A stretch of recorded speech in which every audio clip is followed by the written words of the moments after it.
এই জামাটি মূলত 0 থেকে 1 বছর বয়সী বাচ্চার জন্য।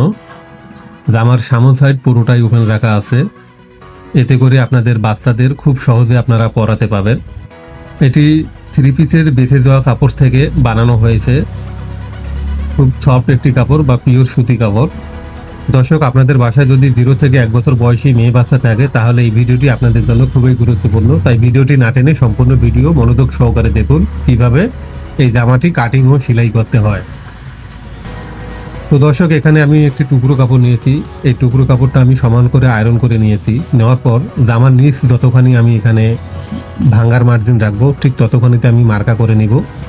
এরপর জামার লম্বা রাখবো 11.5 ইঞ্চি, এখানে আমি 12 ইঞ্চিতে আমি মার্কা করে নিচ্ছি। এরপর 4 ইঞ্চিতে আমি মার্কা করে নিচ্ছি আর্মহোল ডাউনের জন্য। এরপর টোটাল যে বডির লম্বা, সে লম্বা আমি 5.5 ইঞ্চিতে আমি মার্কা করে নিচ্ছি। এরপর মার্কার স্থানগুলো এইভাবে সোজা করে স্কেল দিয়ে টেনে নিতে হবে। তো দর্শক, এখানে টেনে নেওয়া হয়ে গেলে টোটাল যে শোল্ডারের মাপ, সেই মাপটা আমি 6.5 ইঞ্চিতে রাখবো। আর বডি এখানে দেবো আমি 17 ইঞ্চি। 17 ইঞ্চি 4 ভাগ করলে যতখানি হয় ততখানিতে মার্কা করে নিতে হবে। কমরের জন্য মার্কা ধরতে হবে না, দেখতে খুব কাছাকাছি।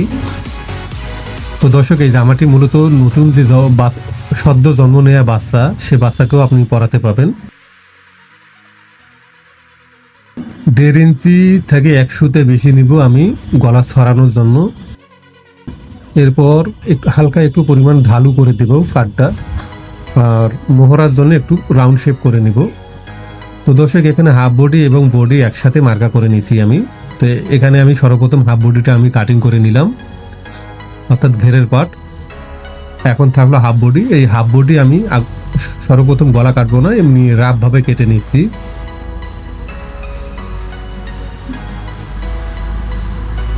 দর্শক, এই ধরনের ভিডিও আপনারা যদি প্রতিনিয়ত দেখতে চান তাহলে আমার চ্যানেলের সাথে অবশ্যই আপনারা যুক্ত হন। তো এরপর আমি আরেকটি পার্ট নিয়েছি। তো এখানে আমি সামন পার্ট যেহেতু খোলা রাখবো, তাই আমি একটুখানি সিলের মার্জিন আমি রেখে দিয়েছি।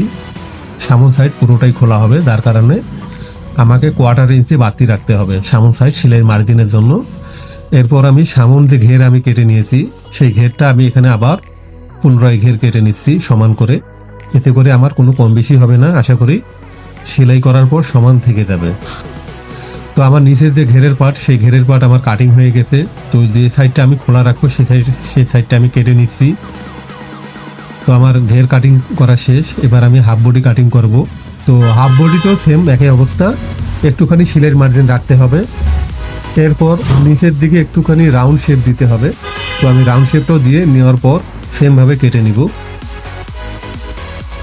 তো দর্শক, আপনি যদি এভাবে কাটিং করেন আশা করি আপনার জামাটি এ ধরনেরই হবে, আশা করি কোনো ধরনের ভুল হবে না। এরপর আমি পিছন গলা যতখানি রাখবো, অর্থাৎ 2 ইঞ্চি রাখবো, 2 ইঞ্চিতে মার্কা করে নিয়ে এভাবে রাউন্ড শেপ করে নিয়ে কেটে নেব। তো পিছন গলা কাটিং হয়ে গেলে আমাকে সামন গলা কাটিং করে নিতে হবে। তো সামন গলা কাটিং করার আগে আমি ততখানি সিলের মার্জিন আমি দাবাবো কাঁধে, ঠিক ততখানিতে মার্কা করে নেওয়ার পর 3 ইঞ্চি সামন গলা আমি রাখবো। সেমভাবে পিছন গলা আমি যেভাবে কেটে নিয়েছি সেমভাবে সামন গলা আমাকে এইভাবে কেটে নিতে হবে। এরপর একটুখানি তালপাটও কেটে নিতে হবে। যেভাবে আমি ঘেরের পাট কেটে নিয়েছি সেভাবে আমাকে হাফ বডিও কেটে নিতে হবে, অর্থাৎ সামন যে পাটটা এটা পুরোটাই ওপেন থাকবে। একটু ছোটো বাচ্চাদের জন্য, সেজন্য মা বোনটা যেন খুব সহজে বাচ্চাদেরকে পরাতে পারে এই জামাটি, এই জন্য সামন পাটটা পুরোটাই ওপেন রাখা আছে। তো এরপর আমি হাতা কাটিং করে নেব। তো এখানে দেখতে টুকরো কাপড়, খুব একটা বেশি একটা কাপড় নেই, যার কারণে এখানে আইডিয়া মতো আপনারা দিচ্ছি। তো এখানে গলা পাইপিং করার জন্য আমি একটু ওরেপ কাপড় কেটে নিয়েছি। আর এবার আমি কেটে নিব যে আমরা সামন পার্ট এবং সামন পার্ট যে ওপেন রাখবো, সেই ওপেন পার্টের জন্য হুক পট্টি এবং বোতাম পট্টি যে কেটে নিতে হয়, সেই হুক পট্টি এবং বোতাম পট্টি আমরা কেটে নিচ্ছি। তো দর্শক, আমাদের কাটিং প্রায় শেষের দিকে হয়ে গেছে। এখন কিভাবে সেলাই করতে হয় ধৈর্য সহকারে সেলাইয়ের ভিডিওটি আপনারা দেখুন। আশা করি এই একটি ভিডিও দেখলে আপনারা ফুল এই জামাটি সেলাই করতে পারবেন কোনো ধরনের হেল্প ছাড়াই। তো দর্শক, এখানে সর্বপ্রথম আমি ঘেরের পার্ট সেলাই করে নেব। ঘেরের যে 2 সাইডের যে দুটো জয়েন্ট, সেই দুটো জয়েন্ট দিয়ে আমি নিব। এরপর ড্রয়িং দিয়ে নেওয়ার পর আমাকে কুচি দিয়ে নিতে হবে। এভাবে কুচি দিয়ে নিচ্ছি। সমান করে মনে রাখবেন যে এক সমান করে আপনারা কুচি দিবেন। কুচি এমনভাবে দিবেন যাতে যেন হাফ বডির মাপের সাথে সম্পূর্ণ অ্যাডজাস্ট হয়ে যায়। এরপর হাফ বডি, সামন পার্ট এবং পিছন পার্ট এভাবে শোল্ডার একসাথে জয়েন্ট দিয়ে সেলাই করে নিতে হবে।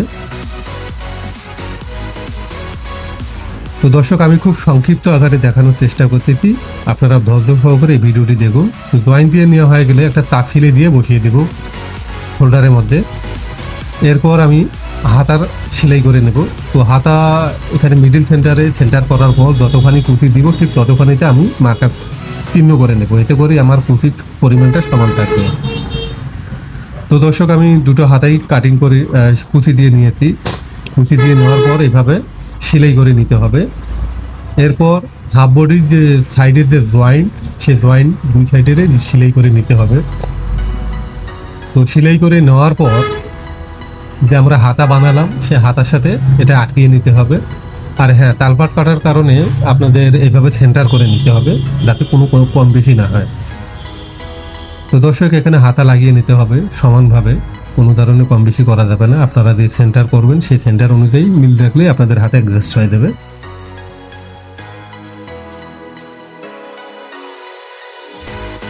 তো দর্শক, এখানে হাতা লাগানো হয়ে যাওয়ার পর আমাকে হাফ বডি এখানে আটকে নিতে হবে।